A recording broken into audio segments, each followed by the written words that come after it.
we should be good, but I never know Uh, until it's over.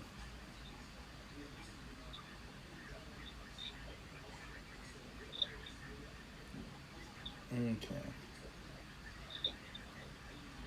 doesn't even say I'm live yet, so that's a good sign right there.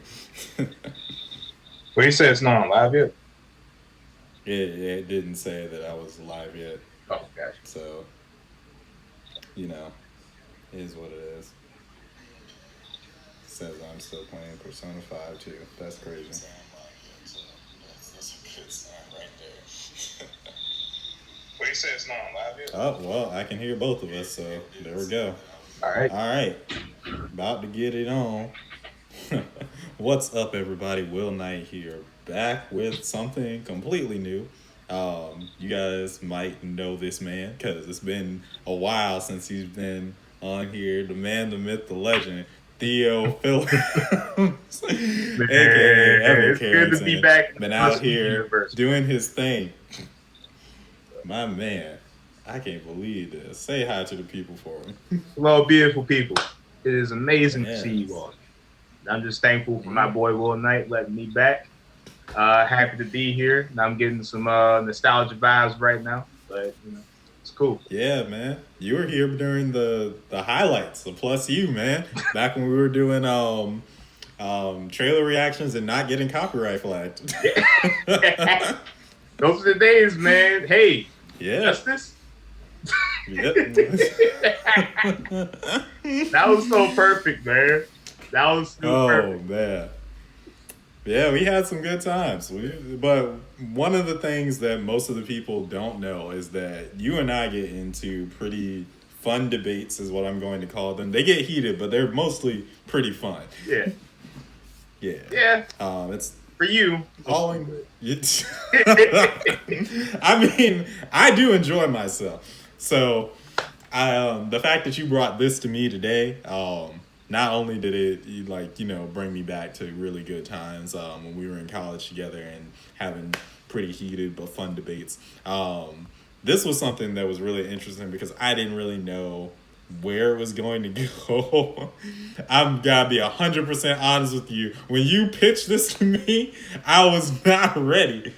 But chat, what we have here is a list of versus Cartoon Network and Nickelodeon shows. yep. And Evan and I are going to go through and debate the shows. Now we got some rules on how this is supposed to go.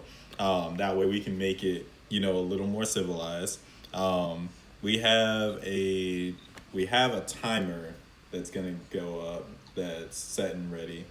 So we're going to be able to get that timer when we go through. We got 45 seconds to make a case for whichever show that we get, and we're going to decide the shows based off of a coin flip. So essentially, what we're going to do is go and just flip a coin, and then whoever gets it gets to go first. They get to pick which show they want to go through and talk about, and after that, they get 45 seconds.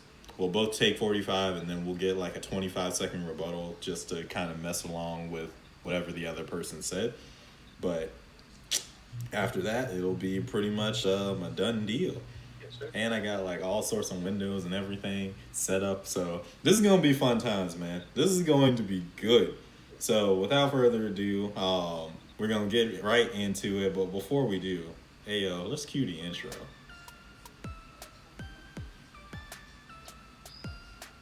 Man,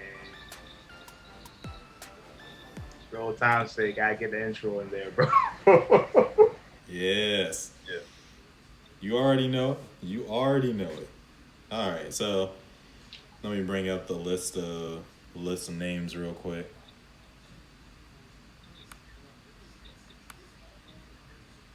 Okay, Also, just so so you guys know, I'm gonna go ahead and show the shirt representing. oh, okay. Give me 1 second. Represent.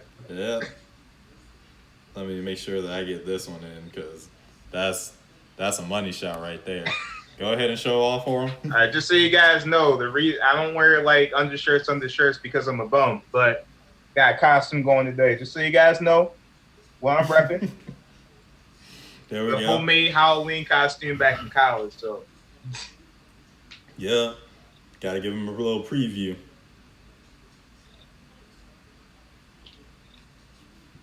Alright, so let me get the list of names up here. Alright, guys, so the first debate is going to be between Dexter's Lab and Jimmy Neutron. This is about to be wild, man. okay, Okay. you wanna call heads tails first? Yeah. I can do that. Okay. Let's go ahead. Switch us back so we can see both of us. All right. I'm gonna go with heads. Okay, heads. Heads. Oh snap! Oh, all right. Let me get Jimmy. All Let me right. get Jimmy. Oh, you want Jimmy? Okay. Yep, I want Jimmy. All right, I'll take Dexter. Okay, here we go. Let me pull up the timer real quick. All right. So you choose and you go first, right? Yeah. Okay. And matter of fact, That's why I wanted to. So that's dope. Okay. yeah, I know, cause we about to go crazy. Okay. Like when people really don't understand what it's like for us to go in on these debates, but They about to learn. Plus, I mean, they this is really our are. childhood, so it's near and dear to us. It's what we get to hold on to because we got bills now, we got car payments, we got our parents getting older, we got all this stuff. So all we have left are our memories of nostalgia from the '90s, bro, There we go. and or Got the 2000. timer on. You funny. All right. 3, 2, 1, go. All right, so let me tell y'all about Jimmy real quick. Jimmy is that kid that is the undisputed smartest character that we got in any sort of fiction. I don't want to hear nothing about nobody.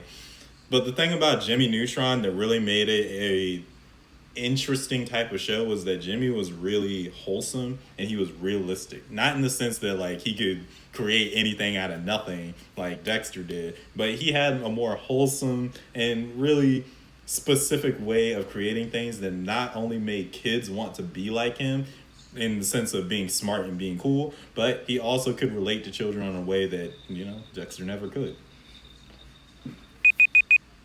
Yeah, are you finished? Yeah, that's my 45. Okay. Dang, 45 seconds goes by real quick. Okay. Let me know. We'll give it a shot. All right. 3, 2, 1, go. Okay, so Dexter's Laboratory is an iconic show. It put Cartoon Network on the map, and it pictured this kid creating all of these like wild, like completely nonsensical things. You had great memorable characters, memorable lines, things that people still quote to this day. Name one thing in the comments that you still quote from Jimmy Neutron to this day. Also, the animation is super dated for Jimmy Neutron anyway. The characters look like 2003 Barf. Dexter's Laboratory still stands the test of time, man. Great creative. Look, it's an amazing show. It doesn't need to be grounded in realism. You can still enjoy it because it's timeless. Okay. All right. You still have 5 seconds. Well, you got 4 seconds. And all of the I'm creators just went to make dope shows themselves. Look it up, Butch Hartman. okay. All right. Hold on. There you go. Okay. Man, My man came out here strong. look, my dad's a preacher, Oh. man, so I'm pretty long-winded. So it's an exercise for me. All right. So for this second round, we're gonna get 25 seconds. I'm gonna keep the timer at 45 seconds because that seems easy for me to keep track of. So when I get to 20, I'll just call it and stop. So let's go ahead and put up. So 3, 2, 1. All right. First of all, you got nerve talking about some. What do you quote from Jimmy Neutron? Brain blast. Gotta blast. Hold on. This man is all about the quotes. Not only that, but Jimmy Neutron is one of the only shows to go from a silver screen movie, make a show, and then not make that show be crap. So I mean, I'm just saying he boxed, and that's my time. That's crazy. All right. Yeah, 25 seconds on the clock. Let me know when you ready. Okay, let's do this. All right. 3, 2, 1. Hit it. Jimmy Neutron could not transcend the boundaries of his crappy animation. Dexter's Laboratory, on the other hand, spawned the careers of multiple people. Plus, if you want to talk about quotes and memes, you got the dude speaking into the ear. Plus, you got the monkey. Plus, you got the superheroes, the super friends. You got all this stuff that you remember from the show. So don't talk to me about memory and all that stuff, because you can still remember stuff from Dexter's Lab. You cannot remember anything from Jimmy Neutron. I guarantee you. Time. That's wild. That's a wild statement. I think the wildest thing about what you said is the dude that's whispering into the girl's ear. You know that was Dexter, right? Dexter. I was like, that just made I don't even know why I said that. Look, that's in the time, but you guys know I'm talking about Dexter. Yeah, I got you. I will say Dexter did spun a lot of careers, and it's really amazing all the things that Dexter could really do. Especially for Jindy Tartakovsky. Yeah, Samurai Jack. Yep, and Samurai the Jack animated show, the Clone Wars. Yep, Star Wars, Clone Wars. His new one, Primal, which is literally just like the caveman way back in BC. So, I mean, him alone, but the fact that like Butch Hartman was associated with it and everything, and what he went on to do amazing things. Danny Phantom. So, yeah, no, I can definitely say that. And Jimmy Neutron, I love Jimmy Neutron growing up, man. Like, that was such a great show. And you didn't even bring up what I thought you would bring up, because I thought you were going to say something about the Jimmy Timmy Power Hour. We got time. Because y'all, they can see the full list right now. Yeah. So they know that Fairly Odd Parents is going to be on there. But okay. I had to start off with a little something because, I don't know, the relatability of Jimmy Neutron versus Dexter's Lab was the thing that really grabbed it for me as a kid. Yeah. So that was the thing that I really wanted to post off. Like, I do think Dexter is the triple OG for that really smart but like kind of relatable character. But I think he misses the mark because of how cartoony he was, whereas Jimmy had the benefit of a more narrative story. And so because of that, his adventures and everything felt more wholesome to a kid, and it made you really want to be him. Like, I do know a lot of people that, like, when they think of a really smart dude growing up, they think of Jimmy Neutron first. Dexter's up there, but like most of them are just like think, brain black. There's that. And the reason why is because Jimmy Neutron's closer to live action than Dexter. But at the same time, Dexter was a king when it came to his inventions. His inventions were... Jimmy was impressive with the stuff that he could do. But Dexter was making some stuff. Dexter was like out of this world with his inventions. I wish I thought about that when we were talking, because my man Dexter put in work with his inventions, man. This were a debate of who invented the more impressive tech. Dexter all day. That's not even a question. Man. All right, what's the next one? Let's go ahead and bring up the next transition that we have here. So I'm pretty sure that this one is this is a tough one.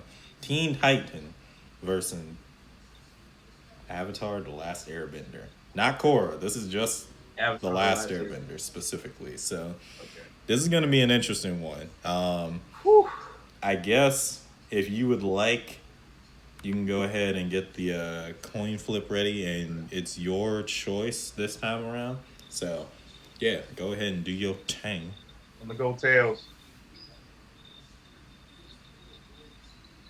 Tails. Tails. Yep. All right. Looks like you get to make your case first. Who'd you want?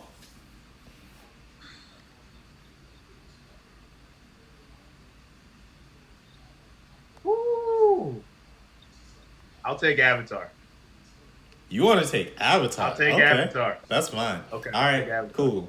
Okay. All right, 45 seconds on the clock. Three, two, one, hit it. Avatar is an amazing show. Narratively, it's untouchable. Untouchable for the network. Untouchable for any cartoon that has ever come out. You have all these fully fleshed out, fully realized characters. You have Fire Nation, you have Wind, you have Rock, you have Water, you have everything you can ever possibly want, man. It is an amazing show. It's a cult following. Like honestly, everyone loves it. And it doesn't have a crappy show that completely undermines everything they ever hoped to do with a whole bunch of Whew. kids and crappy jokes on it. And it doesn't have go at the end of it. So watch Avatar Last Airbender. Mm, you came in. You came in strong. You came in strong. I'm gonna give you this. I'm gonna give you this. You came in strong. I'm gonna have to dismantle you. Okay, I got you. Go for it, man. But I mean, I know that that's not this round. I just got to make a case, and I'm gonna go ahead and do that. Starting in 3, 2, 1. Teen Titans, man. This was a show that was unlike anything else that Cartoon Network had ever tried. They really mastered the idea of an anime-based show, but made for cartoons. And so much so that a lot of people in the community of pop culture now refer back to Teen Titans even then. They skip over Teen Titans Go because it's a completely different kind of show. But in terms of character development, each of the Titans got to have their own development. They had their own turns and struggles. Each of them had to go through things throughout the entire span of Teen Titans that made them grow as characters and made them a lot more relatable. And that's crazy considering that all of them are beyond super. Whew. Okay. Had to get me out there. Okay. All right. You out here. You out here. Okay, I got you. Yep. All right, All right, so you got 25 seconds. Tell me when to go. You get your rebuttals. Tell me when to go. All right. Go ahead now. Avatar: The Last Airbender is satisfying because it's a fully realized, fully contained story. You know, aside from the sequel, but we're going to focus on Avatar. Teen Titans, however, struggled to make it to the finish line because if you think about that lost season and the episodes that were jumbled, it did not end nearly as well and nearly as satisfying as Avatar: The Last Airbender did. Plus, Terra, where are you? That's what it ended up being. But Avatar started off strong, ended better, end the story. And if you want to talk about characters, the characters had better art. Nah, you time. You time. I even gave you a couple extra seconds. Okay, all right. We want to go.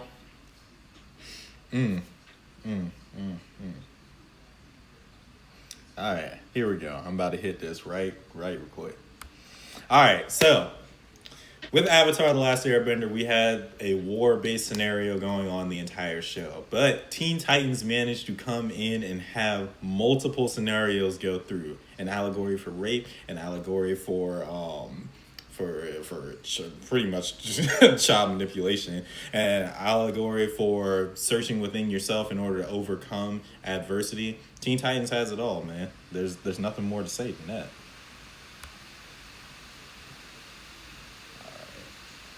Sorry, I gotta turn you down and then turn you back up, cause I gotta be able to not hear myself in order to get through most things. But if I could say anything for Avatar: The Last Airbender, I would say that it's a really beautiful show. It's one of, if not Nickelodeon's best show to ever come on the network. I understand where people can say they like other things better. But when it comes down to the story, the characters, the comedy, the action, the fact that they balanced so much going on, the lore itself. The lore, yeah. I'm like, bruh, this show was insanely good. One of the only Um, cartoons to have like a decent spinoff. yeah, yeah. I really could not believe most of what they achieved with Avatar: The Last Airbender. Yeah, It's a huge inspiration for me as a writer, yeah. and honestly, it's still creating buzz to this day, and that says a lot in and of itself. It really does. And Teen Titans is a show that will always stand the test of time. No matter how much Cartoon Network tries to sabotage it with Teen Titans Go, Teen Titans OG is amazing. Just turn Teen Titans Go, turn Go and make it OG and just expand upon it and give the fans what they want. A proper ending for that show. Yeah, Whew, that's I probably should have chosen man. Titans to be honest with you. I just figured. But what we got Yeah, next? I feel you. All right, so we getting into a third round here. Samurai Jack versus Danny Phantom. This is wild, man. I can't believe this. Okay, man, it's you. What you got? Yep. I'm going to go with. I'm gonna go with Tails. I'm gonna go with Tails. Got heads. Yeah, heads. All right, your pick. Okay. Oh, shoot. I'm going Samurai Jack. You going Samurai Jack? Samurai Okay. Jack. So do I go first or do Let's. you go first? You go first because you Gotcha. won. Okay. I'll still give you that. All right. 45 seconds on the clock. Starting now. Samurai Jack, Jandy Teratovsky's masterclass in how to make an animated TV series, guys. You have this character in a super interwoven area. If you want to talk about lore, you have lore. You want to talk about dynamic story, you have that. Tragic hero, you have that. Characters that are hilarious with comedy, you have that. This is the precursor to Avatar: The Last Airbender and Nickelodeon was looking for. You would not have Avatar: The Last Airbender if it wasn't for Samurai Jack because of how impactful the story was. And it was so good, they came back and made a fifth season. That was amazing. Okay, who else can say that? Nobody else can say that. This show is an amazing show, amazing characters, great action, anything you can look for in this series. Perfect. Done. Yep. Dang. Shoot. Now you got me feeling all sorts of ways. Because now I got to go in here. Ooh. All right, here we go. 3, 2, 1. Who? Daniel Fenton, aka Danny Phantom. The boy came in strong. He was the kid that made every single kid get up and say, "This man has got this." I don't care how. I don't know what he's facing. Don't care what kind of ghost. It can be the Ghost King. It can be Vlad Plasmius. It can be Skulker. It can be the Box Ghost. I don't care. This man had hands for days. And the reason why it was always awesome to watch Danny Phantom was because you could see his character progression as a young teenager, just like you were. The kids wanted to be him. The teenagers could relate to him. It was something that transcended just basic cartoons. Butch Hartman really put his heart and soul into that show. Okay. All right. You ready for your 20, 25? Yes, I am. Yeah, okay. Here we go. Man. Let's go now. All right, you want to talk about hands for days? Samurai Jack had sword and hands for days, bro. No episode was the same. Every episode was different. And it was still good and it still fit within the overarching narrative of Samurai Jack trying to go back to the past to save save the future. Amazing show, so trippy and everything like that, but it was still tightly compacted and no box ghosts required or stupid parents. Dang. That's funny. Okay. All right. Here we go. Here we go. Here we go. All right. So you know the problem with Samurai Jack is this man will say that things were different, but the monotony of Samurai Jack is one of the things that really held the show back. Yes, Danny would fight villain of the week ghost, villain of the week ghost, but Jack was fighting nameless robot minion villains and Aku. He can never really touch Aku because of what was going on in the story, because of plot. So he had to fight nameless like robots that we already knew he could beat. Danny though, he had to overcome, and that struggle is what made a good show to a great one. That was a good close. I'll give you that. I can't even hold you. That was a good close. I disagree with every word of it. And I wish I had last rebuttal, but I don't. But that was good. You, come on, man. I wish. My dude was a whip in high school, and my dude was an above average ghost throughout the whole series. Look.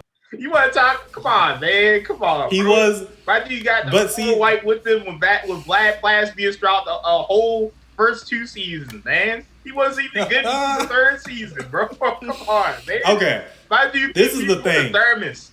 Samurai Jack had skill. He had the sword. He had to fight to survive every single episode. He had people coming for him. He had bounties. That's the problem. That's the problem. Jack, at the end of the day, was perfect. Jack, at the end of the day, was perfect. It was not a matter of if he could do it. It was a matter of when he would do it. Like, the last thing with Jack, of the series, that's when he would actually beat something. But see, that's the thing. Like, as much as I love the adventures of Samurai Jack, there is no doubt in my mind that Jack would ever, like, beat Aku. None whatsoever. It literally was just, how long could Aku stall Jack out from being able to beat him? That's pretty much all that the show was. Because he had the perfect weapon to beat him, literally crafted by 3 gods in order to beat him. He had the skill. He had the strength of character. He had the perseverance, sorry. And he had the strength of character to not only continue and be persistent, but he also learned from his, like, companions that he met along the way and got more skills. Danny, on the other hand, as you were putting, was he was pretty much an average student. He didn't really know what he was doing. He had to figure out things on the fly. And then he had to basically come through, hearing myself is like throwing me off, but he basically had to come through and understand his capabilities so that he could come through and win the day. And some of that was out of the box thinking, but others of it was actually pushing the limits of his potential in order to achieve things that he never could before. I mean, literally, he fought an evil version of himself, a allegorical evil version of himself in Vlad Plasmius. He fought the king of the ghosts. And like he fought so many different types of ghosts that pushed the limits of things that he could do. But Samurai Jack had to fight the world, bro. He had to fight everybody that was around him in a time that was not his present time. He had to fight so many different. Apparently, that didn't matter because none of these things were. Who had the ability to annihilate him on sight with his eyes, bro? Come on, man. Samurai Jack, you want to talk about stakes? Like, this dude was fighting against all space and time at that particular moment. Dane Phaeton was just fighting against the underworld. That's all he was doing. And plus... See, but that's the thing. Aku already won. The stakes weren't there because it was like, what is he going to get? Worse than what it is now? Aku's already taken over. If the ghost came through, like, I don't know what would have happened to Earth. I seen it just get taken down like 5 different ways. I don't know what to tell you. Well, here's what we got to do. We got to head to the next point. We got to let the people decide because I feel like they're going to decide based off of our afterburner comments right now. That's fair.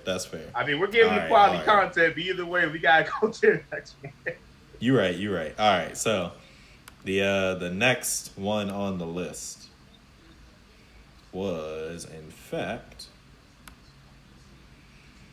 Ooh, that went too high. Cow and Chicken versus Cat Dog. Okay, so I know that we just said we have this whole I mean, we have this whole this way of doing things. We have a debate, but like, does this need to be debated?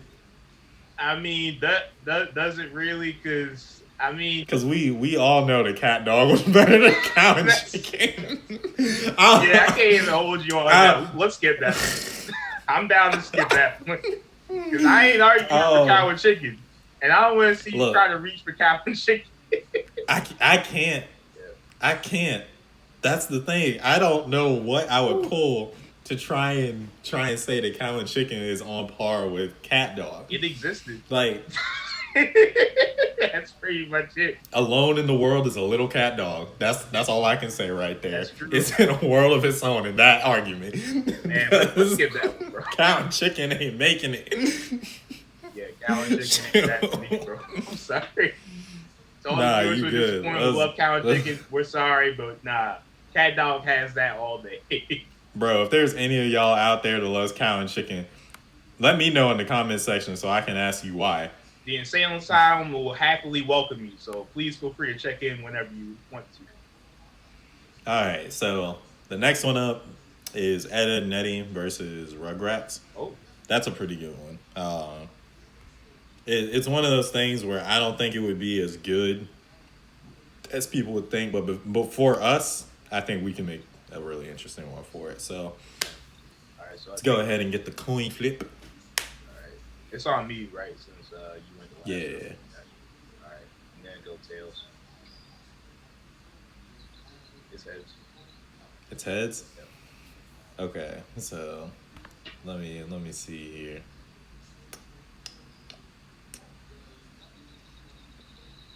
I kind of want to make you argue for Ed, Edd n Eddy, but I got Ed, Edd n Eddy. I mean, okay. If you want to, that's cool. But okay. So you're choosing Ed, Edd n Eddy for real? Yep. Okay, cool. All right, go for it, man. All right. Starting the clock now. Okay, Ed, Edd n Eddy.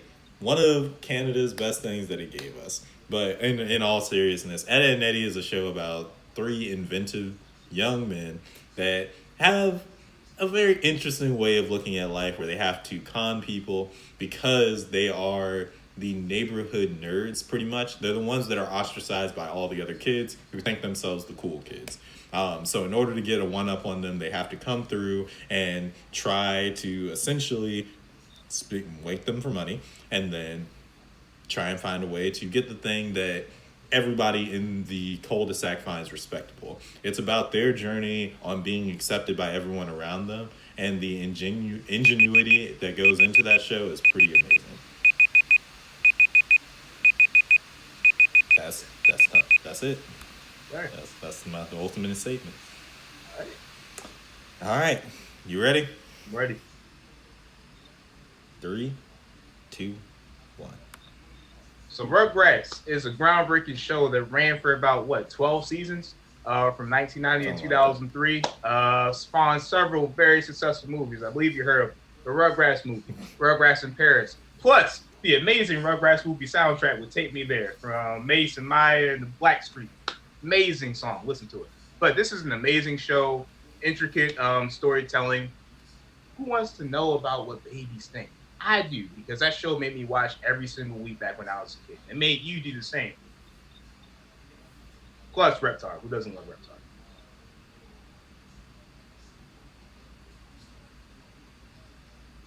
Dang, I like how you just got it all out there. You just let the clock run out. Shoot. All right, here we go. I'm about to go in with my rebuttals.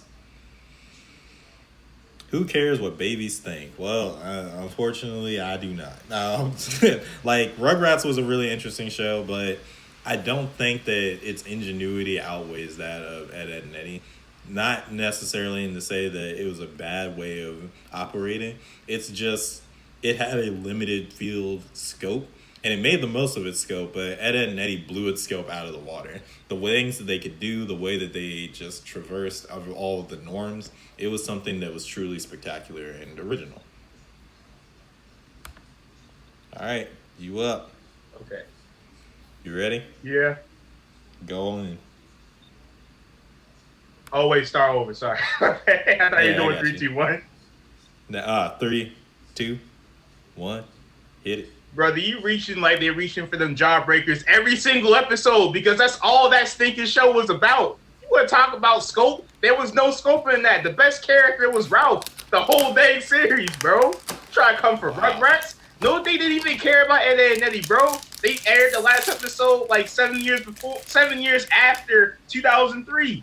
They didn't even care about that show anymore, man. Rugrats, they invested into that show. It's still a cult following to this day, man. It still holds up. Rugrats will be Rugrats in Paris. Reptar. I'll take that over Ralph any day. Because I ain't give a crap about those other characters. Wow. The disrespect. No, I can give you that. I do think, in all seriousness, that I do think, in all seriousness, that Rugrats is a better show than Ed, Edd n Eddy. Like you were saying, what? Who wanted to know what a baby thinks? I would argue that everybody feels the way that I did, and that they really didn't care. But Rugrats is a show that made you care about that. That's true. And that's the thing that really makes it as interesting as it is. There's like a lot of references that goes into it. Like, for instance, it does like a lot of references to old Doctor Who that came out in like the 60s. That's why Tommy had the screwdriver, because it's a reference to the sonic screwdriver that Doctor Who uses. There was like a lot of other things that it played upon, and it was really smart about how it used things. The movies are fire. I can't even go in on that one. But I would say that the adventures of the movies are the feel of what Ed, Edd n Eddy has episode to episode, which is really hard to do. I can't say that Rugrats has that same level of intensity every episode, but I can say that with Ed, Edd n Eddy. And the fact that they were able to try and shape and change the ways that like these couple of kids in a cul-de-sac could create adventures for themselves, not go off on things, but they are the ones just formulating and like creating these conditions for themselves. It's really interesting. Not a better written show. That's the thing that really makes it fall apart. Until they get to like the last episodes, like the Ed, Edd n Eddy movie where you meet Eddie's brother and everything. Yeah. That's where all the like character development and everything just starts to fall into place. Where you get to see how abusive Eddie's brother is, and now you understand why all the other kids were afraid of him growing up and everything, why Eddie's the way that he was, and feeling like that scamming people is the way to get by on people, like because his brother did it and forced him to try and be like him. There are so many things that if they had actually developed it throughout the Ed, Edd n Eddy show, it would have been more worthwhile. You know what I'm saying? Like it's like one of those things where you can see the seeds there, and if they had a more dedicated writer to it, other than just making it like a silly cartoon on Cartoon Network, then it would have really paid off well. I'm just one of those people that remembers a lot of Ed, Edd n Eddy. Yeah. Especially like the later seasons where they did try to develop them more, but I give you that. Like around the time that they got to that point, people weren't on Ed, Edd n Eddy like that because they were introducing other shows on CN and they were just more important. And for that point, we got Fox's Home for Imaginary Friends. Kids Next Door was popping too. The Samurai Jack even came off the heels of that too. So by that point, you already had more shows that you were caring about. I would say some stuff about Rugrats, but I don't want to turn people away from Rugrats. But I will say, like, the thing about Rugrats is that even now, there are some aspects of it that still hold up to a degree. But at the same time, honestly, with Rugrats, it's just kind of like, I can go back and watch episodes, but I don't feel the same way about it like I used to. I can watch the movies, and that's a different story. But for the episodes, it's just kind of like, I don't know. I feel like they were meant for a certain time. It was special for that time, however. But I'll still watch it over all of them, I think, personally. But what's the next one? That's not even a contest. Next. All right. So next up, we got Courage the Cowardly Dog versus Invader Zim. Okay. That's you, right? Yeah. Okay. All right. No wait. I just went. No. Yeah. It's me. It's me. All right. No. Didn't I win Ed and Nettie? Yeah, I won Ed and Nettie because I almost made you do Ed and Nettie. Yeah, that's true. But I think it was my turn where where I had That you. so, Oh, okay. yeah, so, I got you. I'm gonna go with Tails again then. all right. Sales, you up? Tails, give me courage. Give Okay. me courage, boy. All right.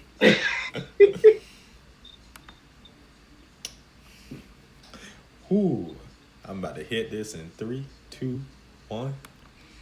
What do I have to say about Courage the Cowardly Dog? The dog that overcomes every adversity facing him. He fights horrors. I don't care what everybody says. Not monsters, not creeps, not ghouls. Horrors. Things that come out of nightmares that he has to overcome and outwit just to save his own family. At least Muriel. I don't care about Eustace Bag. He can go somewhere. But in terms of saving Muriel, he don't even want to save himself. He's man's best friend in the sense that he cares about protecting the people around him who are important to him.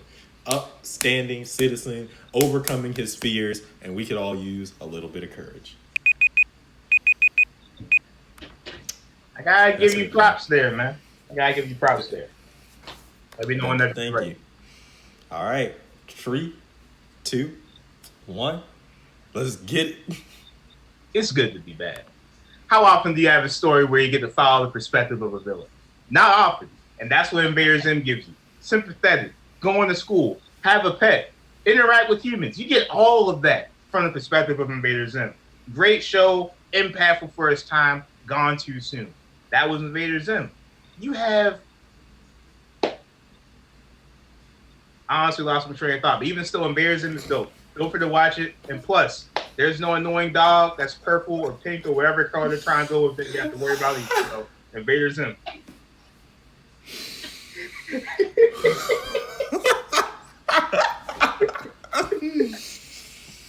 Oh. I was trying to recover. I was just kind of like, oh, man.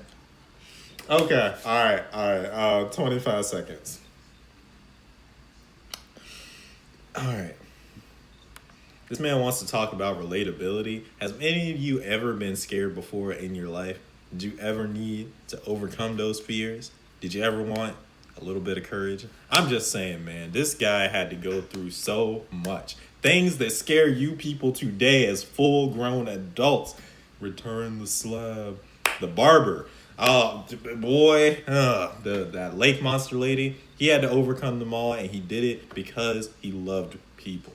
That's really all it is. The man was out here. He's a real one.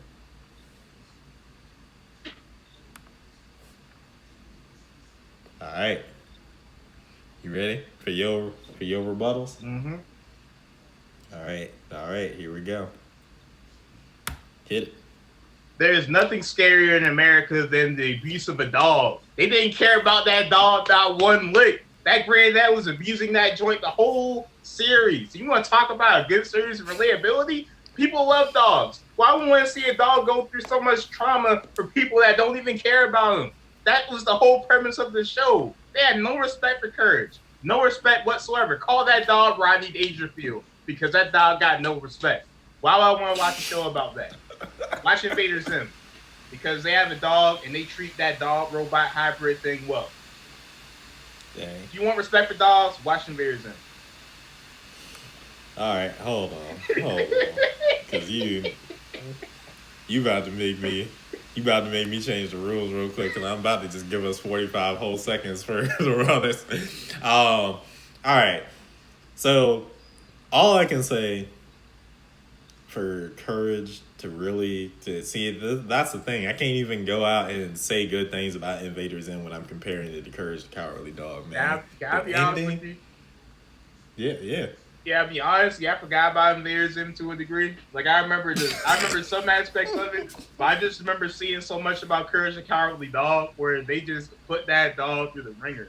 Well, I won't want to see a Yeah. cute little dog go through the ringer like that, man. This is America. Do you realize what you're dealing with? That ain't gonna fly today in 2021, man, because people love them dogs.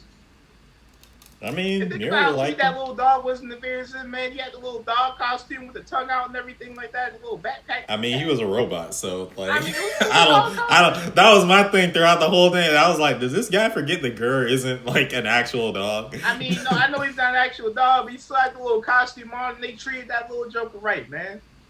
That granddad, That dude was always like Eustace, blowing up wherever or he some stuff. was abusing Kurt the whole series. Verbal abuse, trying to scare him, making them scream, and all that kind of stuff, man. I can't get Hmm. that in. I can't get Courage to scream out of my head because of Eustace, bro. Yeah, you not wrong. But see, that's the thing, man. He really taught kids to overcome their issues, and to be constructive with how they would do so. Because I mean, Courage was just out here. Courage is really one of the smartest characters that I've seen in like a long time in fiction. Mostly because he could just find ways out of situations that like most people would usually just give up on. But he had that perseverance, man. Yeah, he had the tenacity. He had the courage. That's all I can say for it, man. There's That's P in perseverance, and he, there's a P in Peter. What's next? all right. Next up, we got the Powerpuff Girls versus Fairly Odd Parents. Oh snap! All right, okay. All right, I got next. I'm calling heads on this one. Calling heads. Yep, got heads. There we go. What you got? I got Fairly Odd Parents. Yeah, all right. Wait, no. I got Powerful Girls. Nah, you good. Yeah, you Nah, made your because I know choice. it's okay. You got. Are you Nah, sure? you got it. You Okay. got it. You got it, fam. Okay. I'm gonna go first. All right. You ready? In three, two, one, hit it.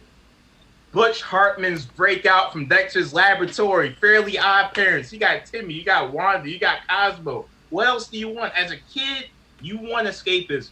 You want to be able to wish for whatever you want. And you were able to live vicariously through Timmy Turner for so many good seasons and so many good episodes.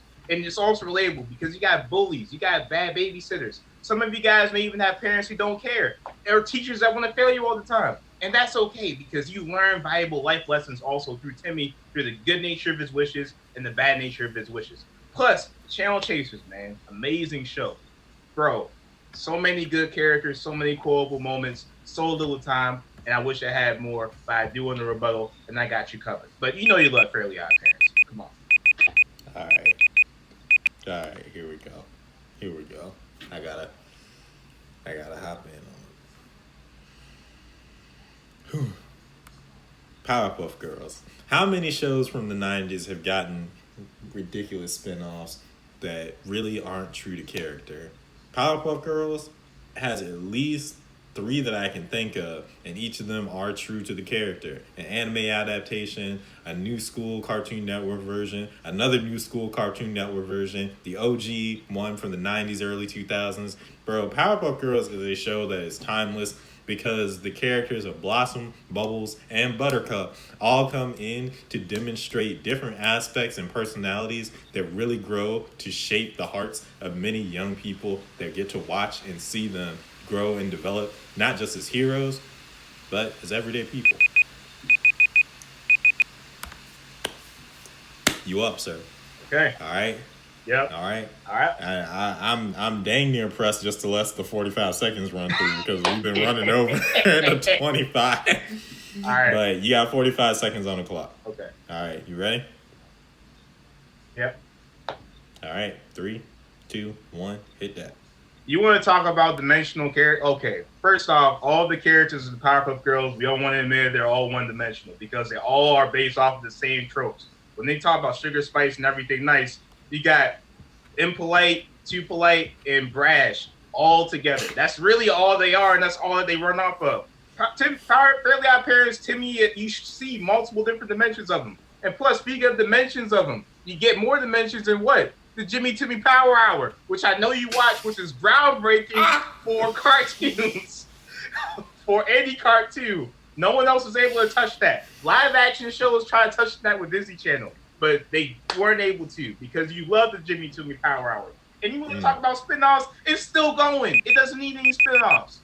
It's classic. It's timeless. And put Nickelodeon on its back. Come on.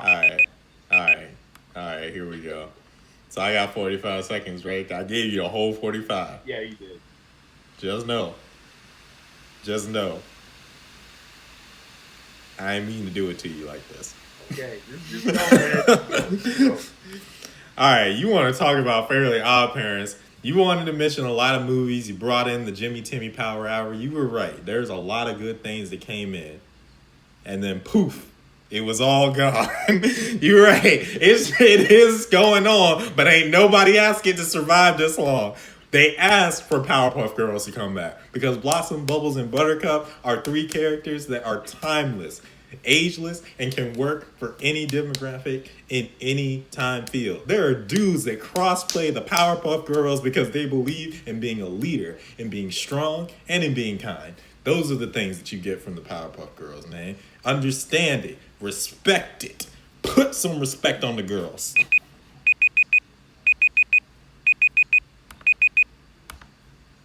Got my 45 seconds in there. You must be out your mind coming in here talking about some. They got. You see, what'd you say? I said they were all based off of tropes and they were one dimensional, which paid me to say because I actually like the Powerpuff Girls too. But at the same time, bro, Fairly Odd Parents, come on, man. Think about all the life lessons that you were able to get from every single episode because you learned a lot because it reverse psychology you. It made you want to wish for things, but it showed you that all that glitters isn't gold. You learn every single time. You look, whatever cartoon you can think of that you were able to actually learn from. What other cartoons can you say taught you lessons on how to be a kid properly while you were actually being a kid? Powerpuff Girls, for one, because they taught me about how to be kind to people that were basically evil to me. Timmy, I'm sorry, Fairly Odd Parents is all about Timmy being retarded and asking for things in the wrong way. Like, there ain't no, and I'm not even trying to be hateful on him. No, it's because he was not smart at all.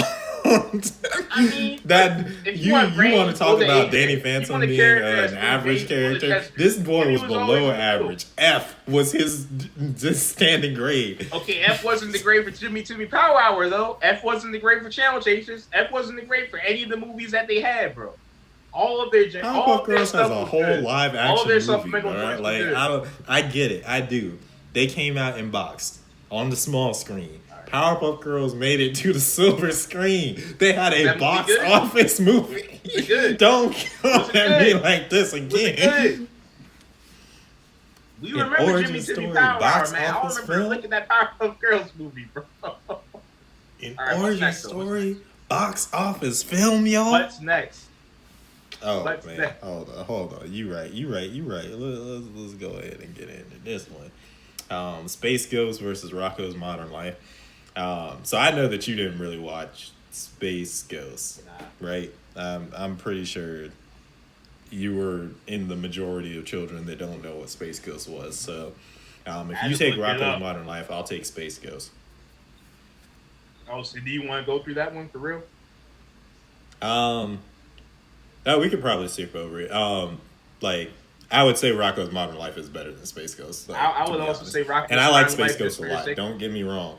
For anyone, not that coast to coast mess. That's like saying I like Harvey Birdman. I don't like Harvey Birdman, Attorney at Law. Y'all need to get that Adult Swim stuff out your queue because that's not it. Y'all need to go back and watch these 90s shows. Now, these are the 90s shows from Hanna-Barbera that didn't survive, right? So, you had the Scooby-Doos, the Johnny Bravos, the things that people remember. Space Ghost, Harvey Birdman. These are the shows that they were on, but they weren't on. They were just different allegories of Superman, and they were interesting for what they were, but they weren't gonna box at a level. Except for Adam Ant, man. If anybody told me that Adam Ant went up there, then we would have to fight. That's still to this day one of my favorite cartoons. Adam, man, I respect it. I respect it. What's next Mm-hmm. though? All right. So next up, we got Foster's Home versus Chalk Zone. Now it's coming to this. Yep. All right, Here we are. it's on me, right? Now it's on me because we skipped Space Ghost. All right, cool. Whatever, it's cool. All right, heads or tails? Heads. Heads, bro. Hey, there we go. There we go. All right. Let me look at these names real quick. Hey, let me look at these names real quick. Let me get Foster's. Okay. Okay. Go ahead, bro. Mm. Go on with your bad stuff. Yes. Foster's Home for Imaginary Friends. You want to talk creativity, you got it all to the end. From the very start of the show, you know that we could go all the way with Foster's. Blue was a character that started off pretty dumb, but then we showed off and he was having a lot of fun. We introduced Cheese and that was a pleaser. And anybody else, you know we got teasers. Goodwill Hunting, a movie that had no other. Man, I can't even bother to tell you all about the different types of imaginary friends that we saw in this show. I mean, Chalk Zone was here, but really it could go because it didn't have the flow of Foster's all the way through. Y'all already know that I'm speaking the truth. Okay. That's just the Foster's effect, man. Bars come out you. Anyway. Man, tell me when to go, bro. Tell me when to go.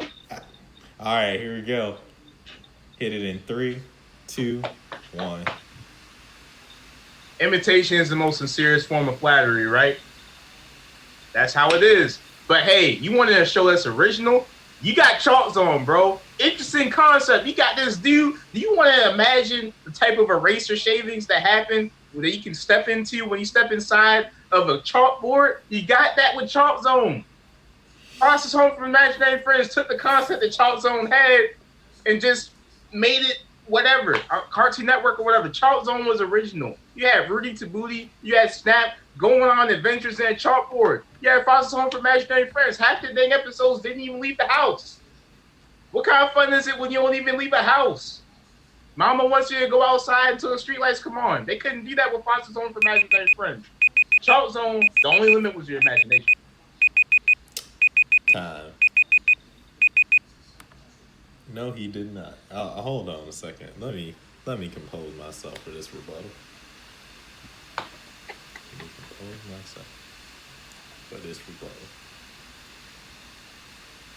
This man said, how much can you do in the house? Well, considering that this was the most epic house, the only thing that I've seen with more doors inside of this Foster's house was the TARDIS from Doctor Who. It's bigger on the inside is really what they came through and tried to say with Foster's Home for Imaginary Friends. And that's what I can say with the show. Bigger on the inside. The more that you watch it, the more avenues that opened up for the show. Chalk Zone ain't have nothing. You over here talking about Rudy to Booty. Man, he can get the boot. Because he was with Booty. Man, that character ain't have nothing to him. The little super blue dude, he won't have nothing on Mac and Blue. Nothing on the dynamic duo that came through and was exploring different aspects of imagination. Come at me again, man. Wow. I ain't going to come at you again with this rebuttal. Tell me when to go. Go ahead. 3, 2, 1. Smacked it. Man, Rudy and Snap were the original Mac and Blue. Their family sucked. Their family life sucked. You didn't care about them. If you want to have a family dynamic like that, then watch a live action show, which all of them sucked on Cartoon Network anyway, by the way. Nickelodeon had better live action shows. We ain't talking about that today. Anyway, Mac and Blue, come on, bro. I mean, they were good, but Rudy and Snap were the originals. The only limit was the imagination of that chalkboard, which had years and years and years and years of inspiration to work off of with that school being open. Think about all the stuff that they did, all the people that they met. There were no limits to that whatsoever. Come on, bro. Don't try to come at me with that. Draw a circle line in a chalkboard and step in it, and the world is yours.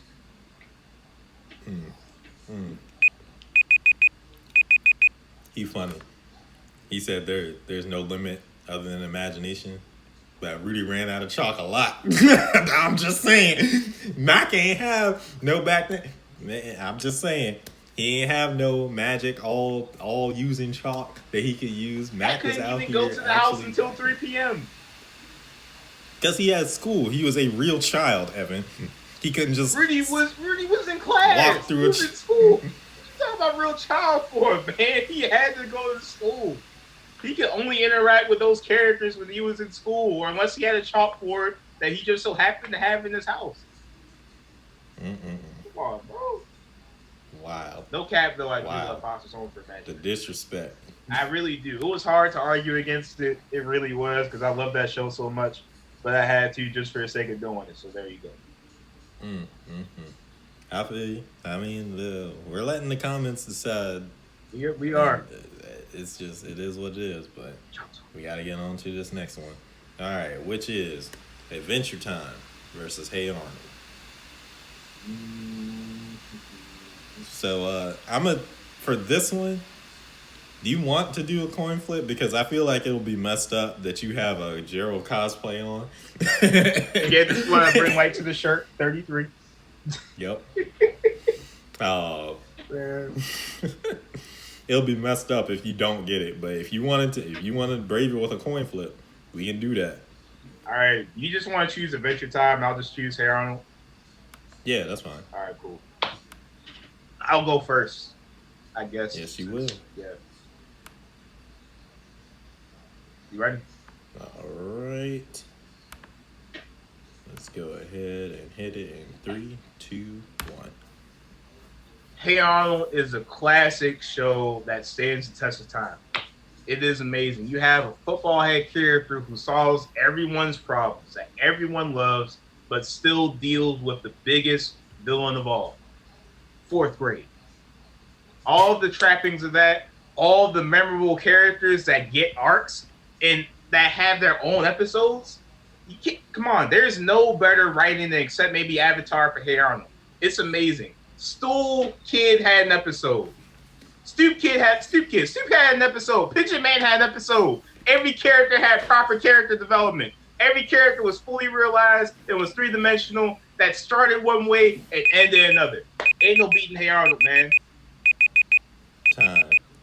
Time. This man said there's no cartoon. You said no cartoon with better writing than I said than aside from Avatar. Aside from that, that's a lot. Ooh, hold on, on, man. Let me. I'm ready. I got the show, man. I got the shoulder rep, man. I'm putting it on my back. Okay, here we go. I got you. Adventure Time, an iconic, game-changing show. How many shows today try to emulate Adventure Time because it was the thing that changed a generation? How many people this day grew up and now are affected by the adventures of Finn and Jake in the land of Ooo? And the thing is, you can say that it's cartoony, you can say that it's all over the place, you can say that it's out of the box. The fact they can be all of those things and still hit and still land with things that keep in your mind regardless of how little you saw of the show is impressive. You want to talk about character development? Watch any of the actual mini arcs for the show where they actually go through and have some of the best written stories in fiction. Not even cartoons. Fiction, my guy. Go ahead. We about to go through. You got 45 seconds for your rebuttal. You ready to hype this? You ready? 3, 2, 1, go in. Okay, in the comments, name one memory of Adventure Time you have. Name one classic episode, one classic moment. Name the names of the main characters in the comments if you can, okay? You can't. Exactly. Because you can't. Hey Arnold is memorable. Hey Arnold is a classic. Hey Arnold will stand the test of time. Hey Arnold had a movie that was in theaters. Hey Arnold had a Jungle movie. Hey Arnold came back and had a revival movie that came out that people loved and that was good. Come on, bro. Hey Arnold was in the man. And you, again, character development, I can't talk enough about that. Every character on that show had development, had its own individual episode, was fully fleshed out. The Mr. Wynn Christmas episode when he meets his daughter, come on. If that doesn't make you cry, you're dead inside. I'm sorry. Adventure Time, it's a dead show. It was a weak show that came out during the weak lineup of Cartoon Network. Hey Arnold had to compete against the most fire lineup of all time with the cartoon slate. Come on, bro. And it still stood out and was still successful. All right, all right. You hit your time. All right. Okay. You ready for this? I'm You ready, ready man. for this rebuttal? I'm ready. Got the show on my back, man. Whew. A deadbeat dad, the concept of evil, losing your heroes, going through potentially losing your family, being an orphan, whew, whew, losing yourself to the ideas of not just owning mental stress and lunacy, but losing sight of yourself in the eyes of somebody else. All of these things tied into Adventure Time. Because that's how they told the story. Might have been sporadic, but they hit with moral lessons that actually sit with people to this day. By the way, you can have all those movies. We Emmy nominated, bro. There we go. I ain't got nothing more to say. When Hey Arnold gets an Emmy or is nominated for an Emmy, we can talk. We can talk again. All right, you had to be over The 45 Globe. seconds by now. You over 45 No, seconds. it's done. It's done. Yeah, it's Okay. done. This is Okay. this is Bro, my this is my bro, post. bro. Okay. They don't rate cartoon shows back then like they do now. They have the scale. Plus, think about everything that's out right now that Adventure Time has to compete against. I'll wait. What other solid cartoons Out are out right there? now. So if an above average cartoon or a par cartoon is out there that doesn't really have any other show that can compete with it, of course it's gonna win an Emmy. But you talking about 1999 to like '03, all the other cartoons that Harold had to go up against in prime cartoon time television when '90s kids were like watching cartoons like crazy. Come on, man. That was a competitive time. They weren't even rating cartoons back then like they do now. But Hey Arnold, bro, come on, man. Hey Arnold was this character that had the orphan bait and switch. He had to deal with the concept of not having his parents. He was in a house full of boarders raised by his grandparents, each with their own distinct personalities and stories and character arcs. You have Mr. Wynn. You have Oscar Kokoschka. You got Ernie Potts. You got Oscar Kokoschka's wife. Bro, you talk about all the other family members. You got Gerald. You got his parents. You got his little sister. You got his brother Jamio, bro. You got Helga. You got Mr. Pataki, Olga Pataki, Mrs. Pataki. They were on a road trip together. Arnold wasn't even in the episode, bro. You got Harold. You got his parents, bro. You got Sid. You got Stinky. You got Phoebe. You got Rhonda, bro. Come on, man. Don't try to play with me with that foolishness, man. Every character on the show had their own episodes. Their parents had episodes. Their siblings had episodes. You get an episode. You get an episode. You get an episode. They all had episodes, bro. Come on, man. And it's still You want to know? cohesive. It's You still want to know fit what the within the characters in overarching Adventure narrative. Time had? You want to know what they had? Arcs, my guy, not episodes. Arcs, as in dedicated story arcs, not character arcs. Story arcs, dedicated to their background, dedicated to who they were as people, dedicated to where they were going, and how they actually were profound in a world of people that all look different. Man, Finn is an actual orphan, lost by his parents, had to be picked up, and then lost his additional parents. Had to live on his own, decided to do something about it by being a hero for other people. Not necessarily for himself, but for the people. Became a knight and defended the land of Ood. Didn't even have, there's no humans around him. He has no one to relate to. He got candy people running around here that he got to talk to and actually treat like they on the same level as him. But you know what? He did it because he's non-discriminatory. He came out. He cares about helping people regardless of their background. And he's willing to put in that work. That's Emmy perfect. nominated. That's all I can say. Hey, thank you for telling the story for me because you're the only one that ever watched it. So I sincerely appreciate your feedback on that. So what's the next show? That's fire. That's fire. You ooh. Grim Adventures of Billy and Mandy versus regular show versus Angry Beavers.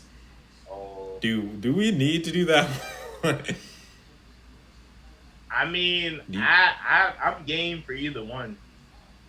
You game for either one? Game for either one, yeah. All right. Okay. It's on you now, so I'll put. Because I ain't got much to say about Angry Beavers, man. I'm gonna be 100% honest. I was not on that one at all, If you want to skip it, we can. because I really don't know what to say. You wanna say some words for about Angry Beavers versus regular show? Because Angry Beavers won't it for me. I'll happily tell you the regular show was better than Angry I Beavers. mean, well, okay, I would have to agree with you on that. So let's go to the next one. Because I like regular show more than I like Angry Beavers, but I did like Angry Beavers coming up. But we can go to the next one. Got you. Because all I can say about that one is the ending of regular show. That mess is beautiful, beautiful. Like, I think Adventure Time had like a lot of really interesting, deep storytelling, but the ending for regular show, that would be something to put it over Adventure Time for me.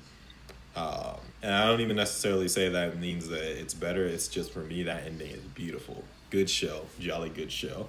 I respect.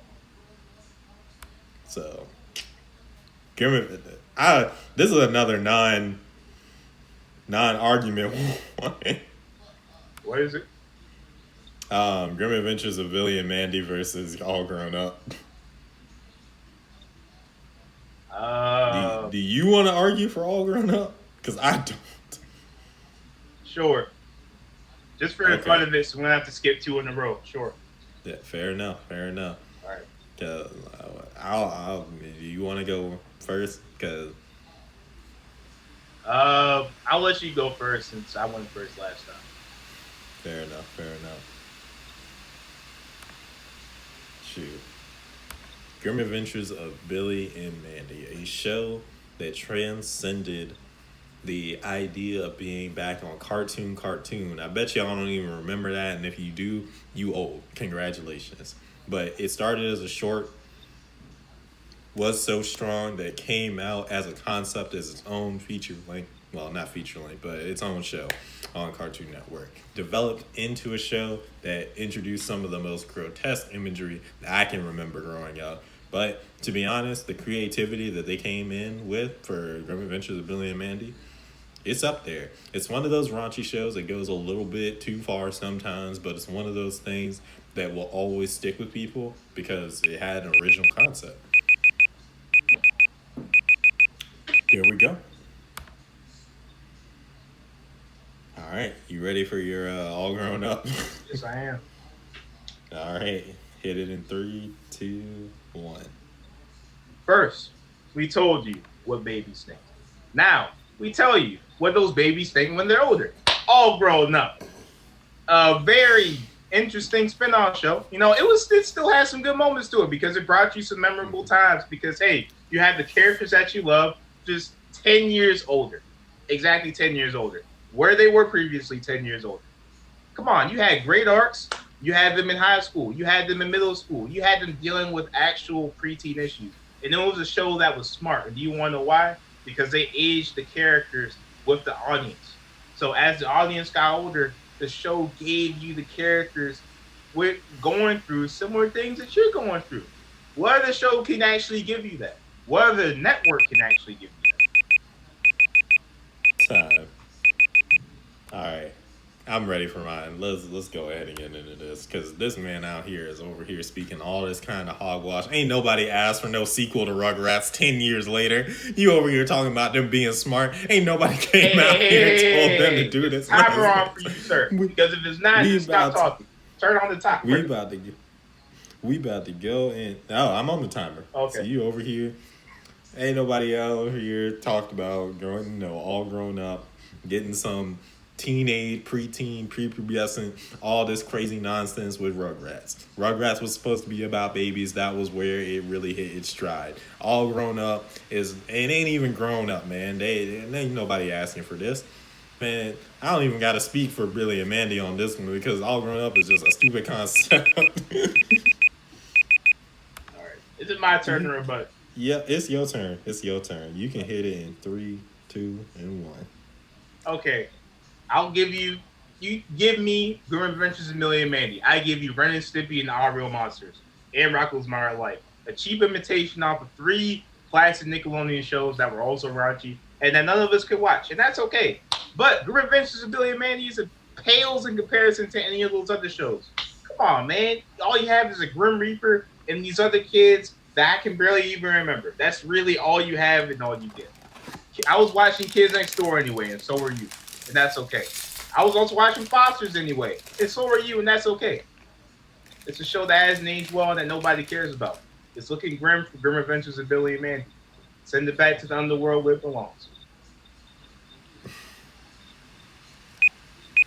Wow.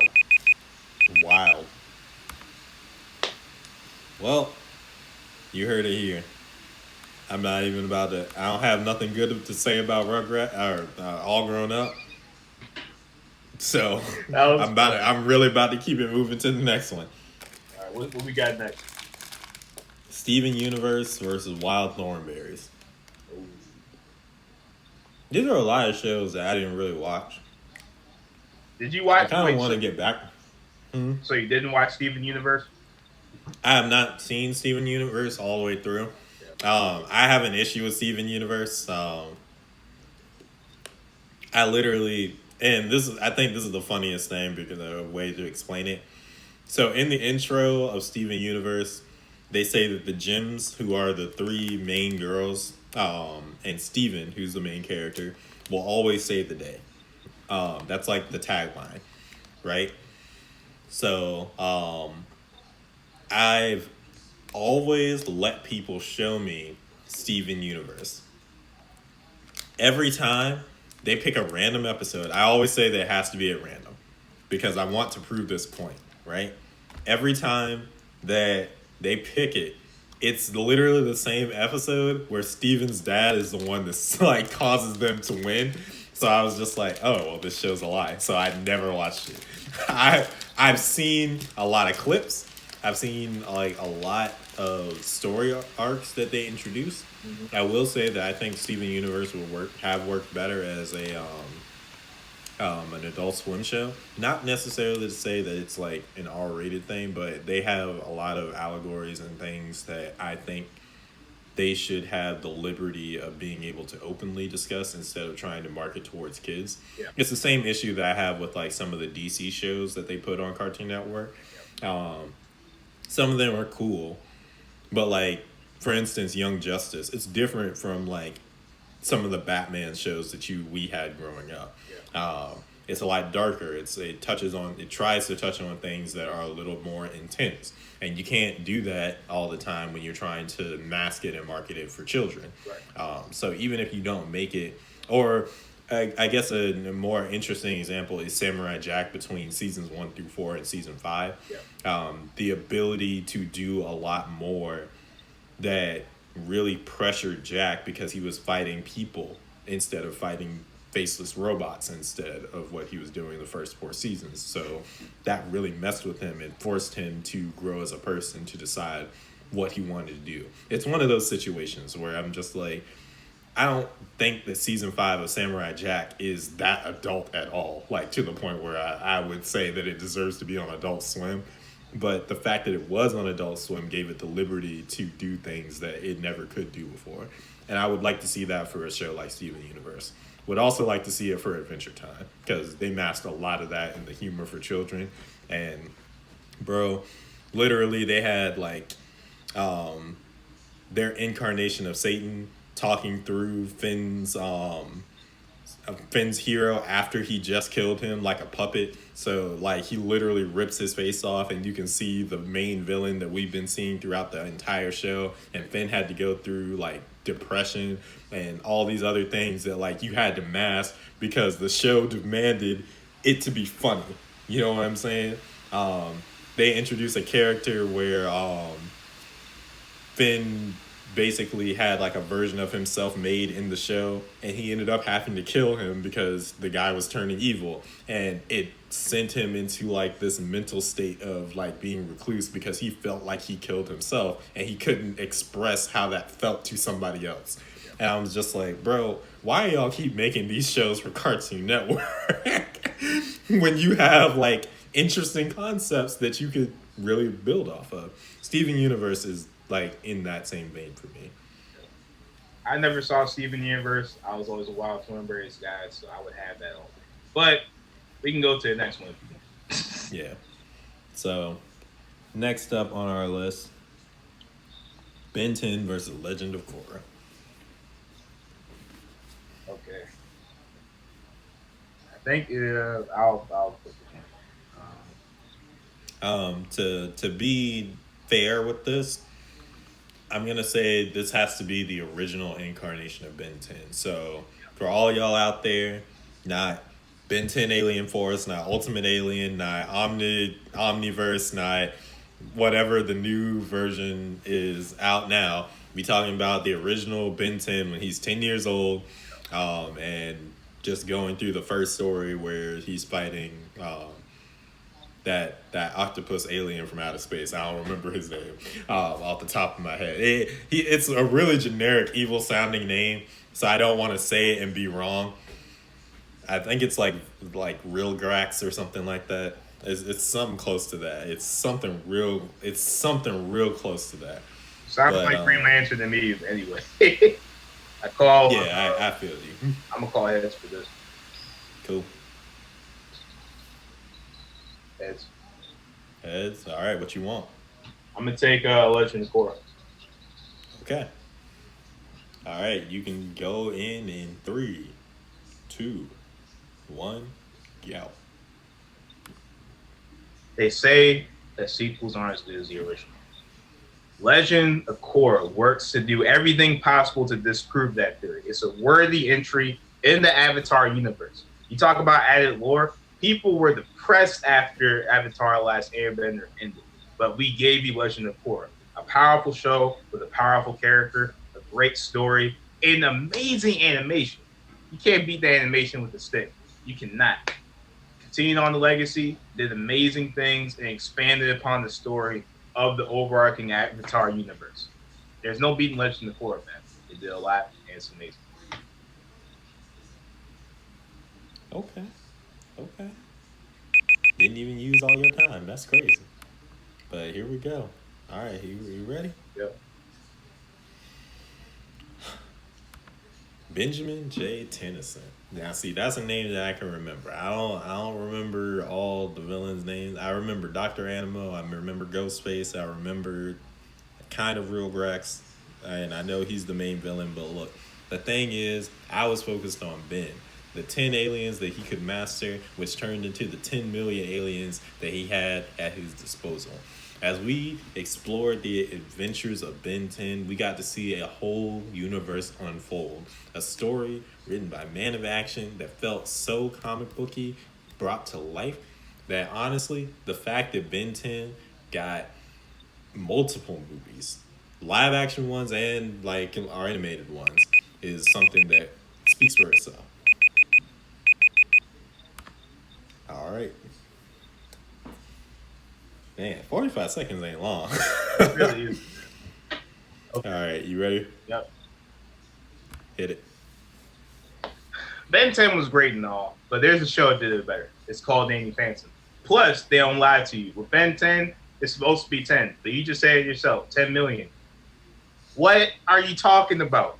Legend of Korra gives you what you want, a continuation of a very successful series with a strong female lead, which just so happens to be a color, which is amazing and powerful for this time. Respect Legend of Korra, respect Black History Month. Don't go for Ben 10. Watch Danny Phantom instead. Plus, Nickelodeon around this time had better shows anyway, so you know you're watching it. Ooh, this man. All right, time is up. All right, here we go. Legend of Korra. Man, she came in strong. Not because she was strong, but because her predecessor was. Avatar Aang brought in so much that it made it easy for Legend of Korra. The thing is, don't nobody relate to Korra like they do to Aang because she's not that relatable of a character. You want to know who is a relatable character, though? Ben 10, a kid who came out and found a device that allowed him to basically become a superhero, something that any child would have dreamed of. And what does he do? Go out, use his powers in order to try and just seem like a cool kid, and have to go through adventure after adventure, learning the responsibility of having great power, multiple powers that allow him to bridge the gap between races.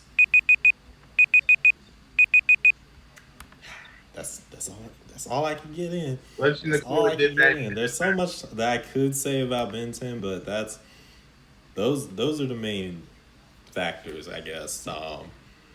I just Ben 10 is such an interesting concept because I've never seen a show like Ben 10 before Ben 10, even in the superhero genre. There's a lot of things that they pull from the superhero genre in order to work. That I will 100% say. That's not even neither here nor there. But the way that Ben 10 like made it intricate, it felt like the same type of feeling as watching like a young Spider-Man or watching like Teen Titans or something like that, or reading about them in like a comic book, where it was just like this is a kid who's going to make a lot of mistakes, but the way that he builds from his mistakes are the things that really made him interesting and unique. I can't even hold you. I like Ben 10.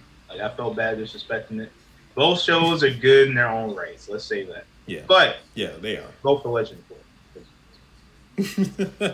What we got next? Fair enough. All right, so next up, we've got Johnny Bravo versus Rocket Power, Woo! Okay. and I want heads. Heads.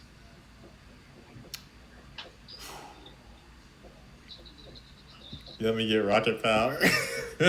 Oh, you want Rocket Power? Yep, Okay. I want Rocket Power. It's cool. It's cool. Go for it, man. Go for it. All right, about to start my mess now. We are riders on a mission, action kids in play position. Boy, how much can I go in for Rocket Power? This was a show that made everyday life feel amazing. Boy, it was just about some kids that lived on the edge to do all types of extreme sports and make it fun to actually experience all the things that were things that you could just watch on TV and watch real people do all the time.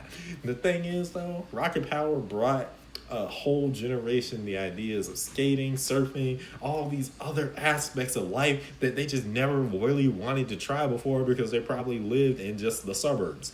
But it was so fresh. Bruh. All right. That's my time. But like, you ready? Okay. All right. Hit it at in 3, 2, 1. Rocket Power was great. I can't even hold you because it had brought off the benefits of the ensemble cast.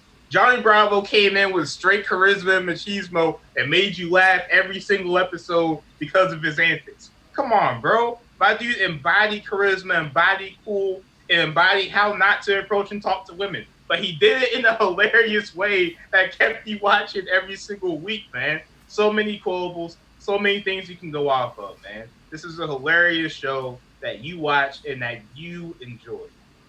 Come on, man. Who doesn't want to be cool? Who doesn't want to walk around with sunglasses and a nice black shirt and say, "Hey, mom, you do." Wow. Wow. All right. So that's your time. All right. You ready? Yep. Let's go. All right. See, I'm not even going to hold Johnny Bravo because, yes, the man was eccentric, but I got to admit, everything that he actually wanted in a woman were all the things that you should be looking for. How he went about it, wrong. And that's the thing about the show.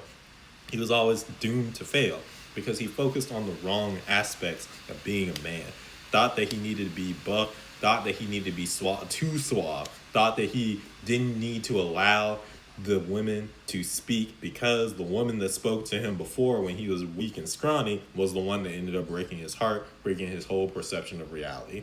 He let another dude swoop in and dictate for him the type of man that he wanted to be. Rocket Power never would have happened.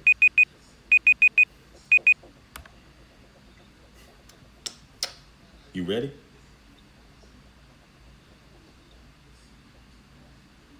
Okay, so if you want to talk about that, that's fine. That's what they meant to do. It's an intelligent show because it gets you to think about that. It allows you to sympathize with them so you can learn life lessons, but at the same time allowing you to laugh along the way because life is about laughter. If you don't laugh, we depressed. And we don't want that, and that's okay. If it was not for Tony Hawk Pro Skater 2, you would not care about Rocket Power. I guarantee you that. I guarantee you that. The only reason why I care about Rocket Power is because of Tony Hawk Pro Skater 2. When Tony Hawk wasn't popular anymore, that's when the show ended.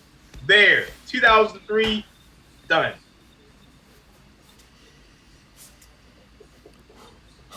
Oh, oh, oh, oh. The disrespect, the unmitigated gall, the tomfoolery, and the brazenness. See, the thing is, I hurt because I love Rocket Power. I can't even hold you. Like, it made me think I could do all those things, but I stepped on a skateboard and scraped my knee and never stepped on one again. Dang, that's wild. Yeah. You should have sang the theme song, man. It would have given you the power to go through. I'd do that if I can sing the Johnny Bravo theme song and do the monkey with, Like, yeah, I want to see you do that one and go up to a chick and be like, "Yeah, do the monkey with me," and see what she says. Man, especially now, probably right. You get me too'd so fast. You'd be like, "I don't know what the monkey is, but they defended me." You gotta admit, that's how that mess would go. I mean, honestly, look, a show like Johnny Bravo probably wouldn't fly now for obvious reasons. But back during that time, man, it was hilarious. You had some funny things in there, and it was cool seeing him get the crap kicked out of him. Because look, he got what he deserved. Yeah, see, that's the thing. Like, I've always been in the camp that Johnny Bravo would still survive to this day because it teaches how not to be. Yeah. And the lessons that he teach is to be true to yourself. Because the whole thing is that he's trying to emulate the guy that stole the girl that he fell in love with and everything. That's like his whole backstory and MO. Because he wants to be that machismo guy. And the thing is that all the women fall for him at first until he pushes things like just a little too far. He doesn't read them. He just tries to be that picture of what the dude is supposed to be. And that's where he falls apart. So, I mean, people think that it's like a spotlight. Well, no, it's a spotlight for toxic masculinity. But people think that it's like an ideal for toxic masculinity when it's really like the opposite in what they said in the show. No, I agree with you. I just don't know if a ton of people would think of it the way that we do, unfortunately. Look, they made the episodes with the story, regardless of whether or not you think they're there. Like, you can look up the Wikipedia and see the story of Johnny Bravo. Pretty much. What we got next? But Amazing World of Gumball versus Doug.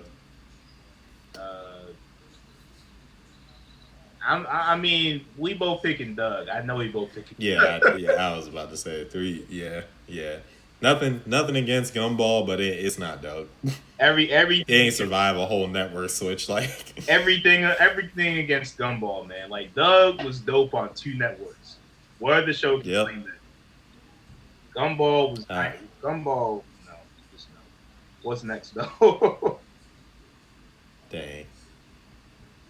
I don't know. We getting a little far, so I kind of want to just like real quick get through these next 3, so we can kind of just do like the end of talk for them because I think we can pretty much decipher where we're going to be on each one of them, but I do want to get to that very, very last one.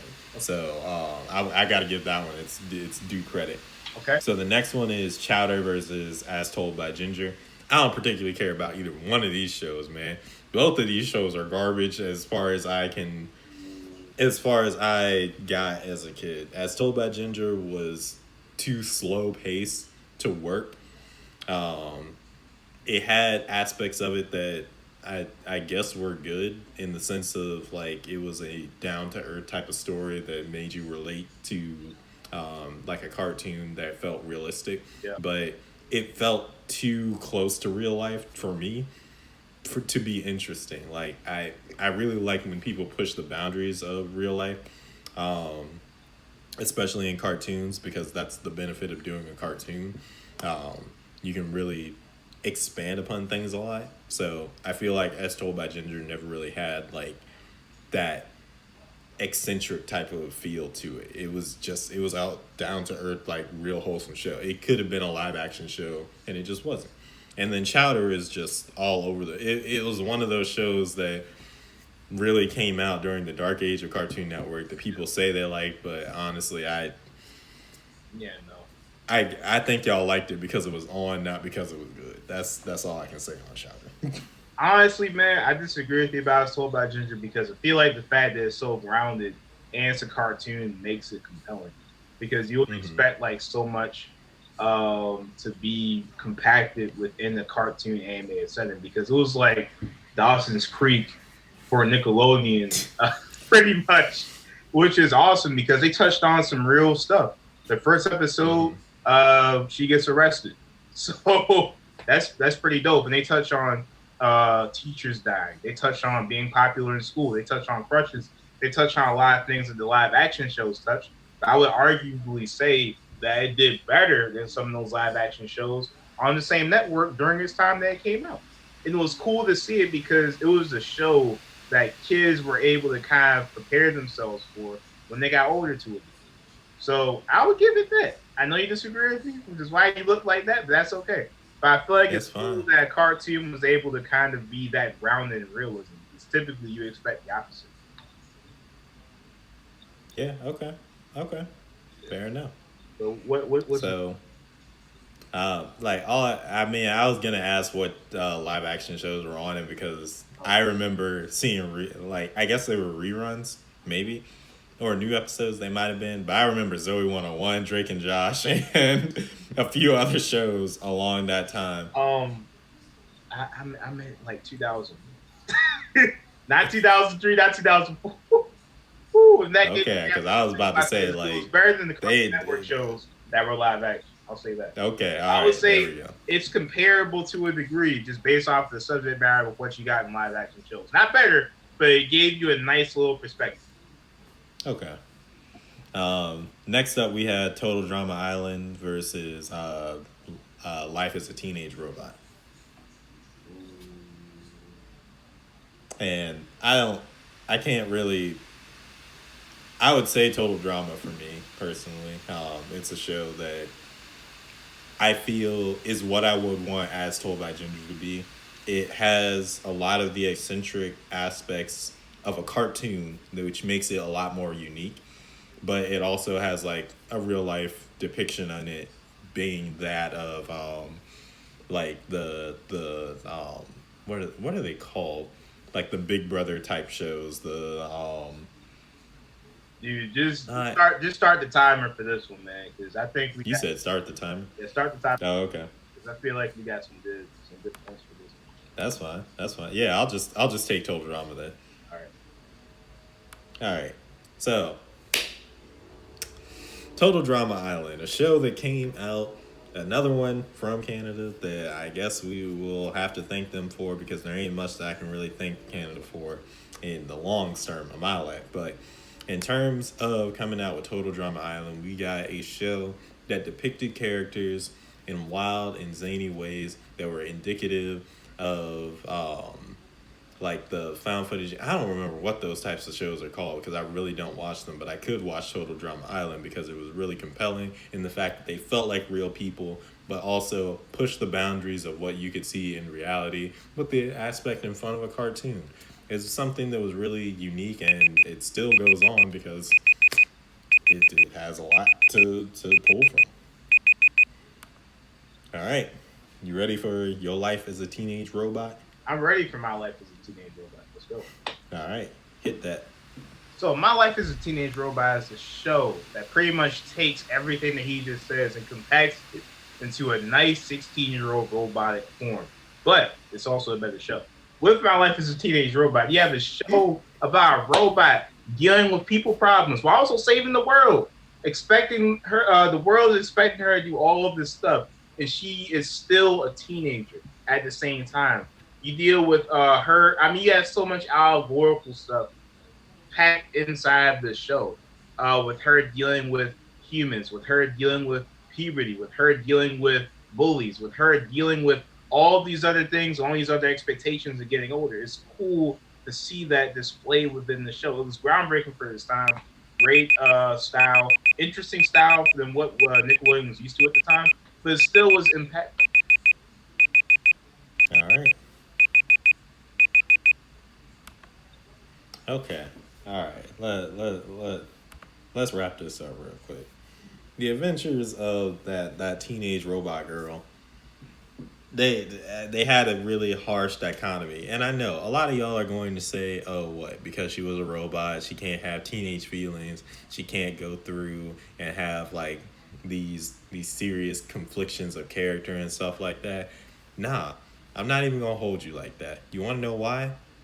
Because Robot Jones did it better. I'm sorry, man. If you want to talk about a character that had to go through it, this is just a knockoff Nickelodeon version of Robot Jones that they decided to mix with Astro Boy. That's it. That's the mix that you got. And the funny thing is, it didn't work as well as either one of those shows. You ready? Am I on? Am I going? Yep. Viewers, I want you to look me in the eyes and tell me if you've seen Total Drama Island. Tell me if you've seen an episode. If you have, guess what? You've seen Jersey Shore. It's animated Jersey Shore. That's all you have. The characters are one-dimensional. There's no story. There's no plot. It sucks. It's a reality show as a cartoon that nobody asked for. What happens in the show? My Life as a Teenage Robot gives you action. It gives you drama. It gives you angst. Teen angst. What's better than teen angst? Huh? A whole bunch of random animated tropes on an island that you already get with freaking Jersey Shore? Come on now. You know better than that. Wow. Wow. Wow. Hey yo, what was her name? Jenny? Oh dang! See, you hadn't actually said her name yet, so I thought you might have forgot her name. Well, yeah, no, it was definitely Jenny. Yeah, Jenny, no, it Brad, was. Jenny, It was. Brad, and Tucker. I give you that. What are the names of the people from Total Drama Island? Chris and Chef are the main two. They switched the names. Well, they switch characters for between seasons, but Chris is the one that actually is like the host of Total Drama Island, and then Chef is the one that's like always spoiling every character throughout the season. If you really want to go through season one, Owen is the one that wins, so that's a really big fat one that you can see in any promotion and everything. He's the one that wins Total Drama Island. Beth is the goth chick that gets to the semifinals and everything. There's a whole thing with Total Drama Island, man. Like I don't know what to tell you other than like, yeah, they are in reality shows. That's what I was trying to think of. Yeah, you messed up for not telling me the name of the genre, but they're better than all the reality shows that I've ever seen. So I don't know what to tell you. Maybe reality shows should be cartoons, but I don't know what to say other than that. Camp Lazlo versus Our Real Monsters. You want to do that one? We are we in unison on this one? Do we know which one of these is the better of the two? I mean, the thing is, I wasn't really like super big on either, but I could make an argument for either if we really had to. So we could do this one. We could skip it. I'm pretty sure the audience would want to see it, maybe, potentially. What do you? I don't know, because this next one, I don't know. This next one might take 3 rounds. To be All right, honest cool. with you. Let's skip Camp Lazlo, All Real Monsters. I'm going All Real Monsters. Yeah, I mean, that's not even. Not even saying it Camp. was like a super really good show, but just Camp Lazlo was two steps from the dunk. So Yes, it's just a slightly better My Gym Partner's a Monkey, and not necessarily because it's better. It's just because My Gym Partner's a Monkey is that much worse than it. pretty much. the final, the final finale, Ooh. episode 1 that we get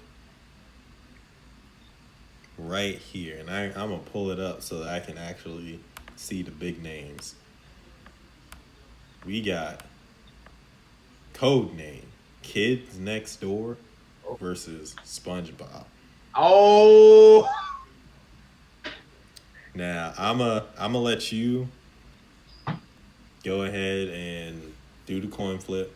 You the one that gets to pick. all right, cool.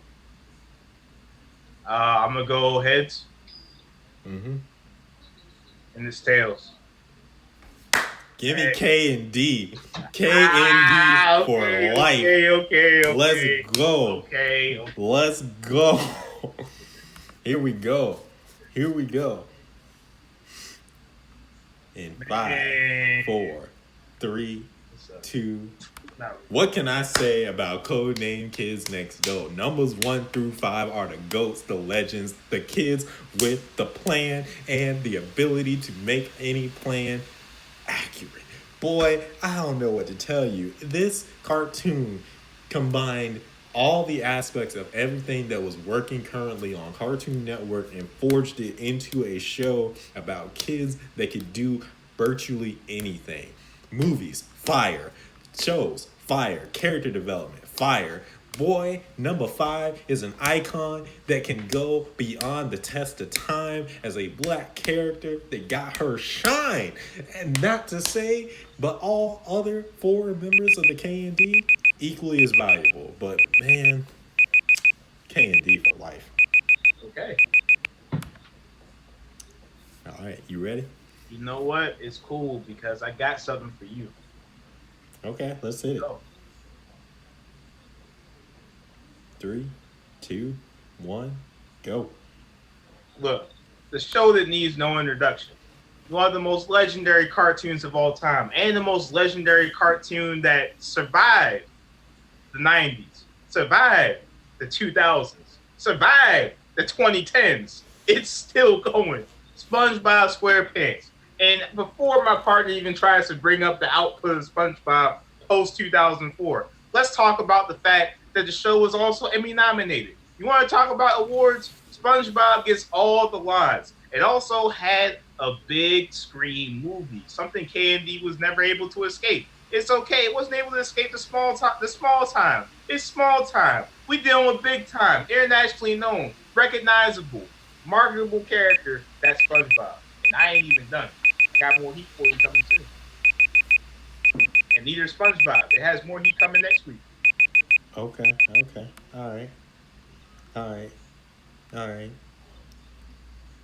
He doesn't want to talk about post 2004 because he knows it's trash. The animation changed, and so did everything about the show that made it an icon.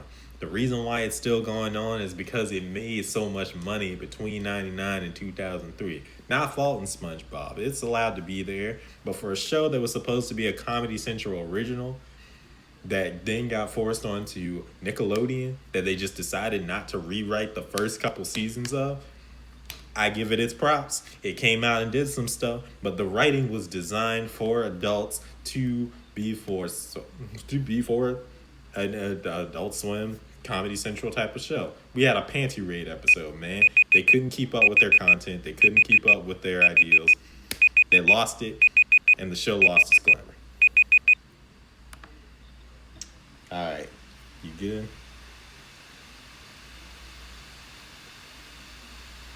All right, we hitting it up in 3, 2, 1, go. Shanghai, Bubble Stand, Imitation Crabs. I can go on. Name an episode that you can remember from K&D. Oh, I'm sorry. That's because they got stuck in their own universe. Okay, you have all this stuff, all this lore, all this thing, all the things that they build up. But at the same time, Where's the staying power for K&D? Why aren't we talking about K&D? When you talk about shows on Cartoon Network, people bring up Dexter's Laboratory first. People bring up Johnny Bravo first. People bring up Teen Titans first. But when you talk about Nickelodeon, you can't talk about Nickelodeon and not talk about SpongeBob, one of the most iconic shows of all time. And even if its output may not have been as good post 2004, that output between 99 and 2003 was prolific. It has two movies that hit theaters, working on a potential third down the line. All these characters, all these memes, SpongeBob is ingrained in the culture. Where are kids next door? Kids no more. End of story. Mm, mm, mm. Do you want a third round, Third or do round. we do All we right, let's just get want a to? third round then. Let's go. You just want to get in the third round. Third round, man. All right, here we go. Where is Kids Next Door? Kids Next Door came in, finished, and said, "We done." They put the pen down. Why? Not because people weren't asking for more Kids Next Door. People are still asking to this day for more spin-offs of Kids Next Door, in fact. The writer said, "I told my story. I'm done." You gotta put some respect on it. Something that SpongeBob will never have because they don't know how to keep it tucked in. They don't know how to develop those characters. They don't know how to make a story that actually is worthwhile. You just going through doing the same dang things with the same dang people all the same dang time. It's great for them little kids, for those little ones that don't need to think, that just need to lose a couple brain cells. K&D challenged everything and became something that expands the test of time.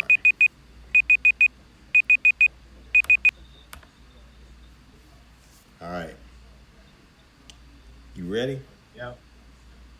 You can run it up in three, two, one. Standing the test of time. It couldn't even stand in the ratings. People tune in every single week to watch SpongeBob in spite of whatever comes out. That's staying power. What staying power did K&D have? Sure, they had some solid moments. They had some solid characters, some solid development. But at the same time, if you want to talk about just being an icon, SpongeBob is ingrained in the public culture, in the public consciousness. People grew up watching SpongeBob no matter where you came from, who you were, what you did. You know SpongeBob. K&D is so niche. You talk about it with like maybe two or three people in school. You do a SpongeBob quote, people get it instantly, no matter who they are. SpongeBob is for the people. K&D is for the segment. That's all it is. Ooh, ooh, ooh. He said for the segment. That's wild. That's wild. I can't devote any more time to the debate or anything because that would that would push us a little bit too far over. But all I can say is, man, this has been interesting. um, Especially that K&D versus SpongeBob. That's a good argument. I can see it a lot of either ways. I just think back to the ending of K&D and how the writer wrapped up that story, and I'm just like, bro, done. It's one of the few cartoons that actually got a definitive ending. But it's up there with something that I can respect. It hurt me to go against K&D, man, because I love K&D so much growing up.